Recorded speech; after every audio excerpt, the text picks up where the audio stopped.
I'm Yuki from Hiroshima, and three of my great-grandfathers were in Hiroshima on the day of the atomic bombing.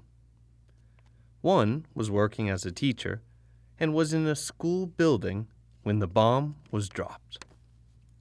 On his way home, many injured people asked him for help, but there were too many for him to do anything.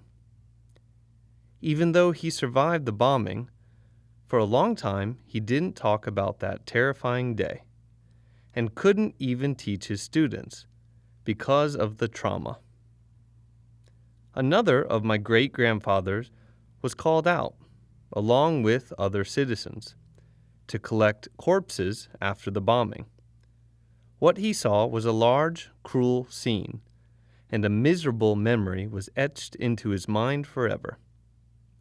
The other great-grandfather was a soldier who had been called up for military service and was preparing to depart for a battlefield. Mercilessly, he was killed by the atomic bombing, and his bones were never found. In the difficult post-war years, it was impossible for my great-grandmother to raise her three little boys by herself, so she decided to leave them with a relative.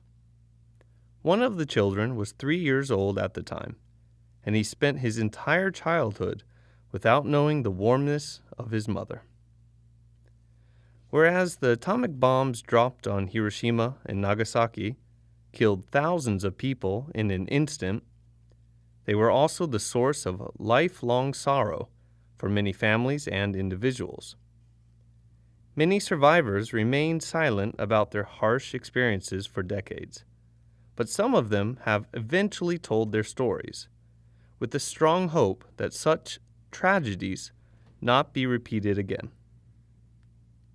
As a member of the fourth generation of survivors of the atomic bombings of Hiroshima and Nagasaki, I would like to continue the work of my predecessors and call for the abolition of nuclear weapons. Thank you.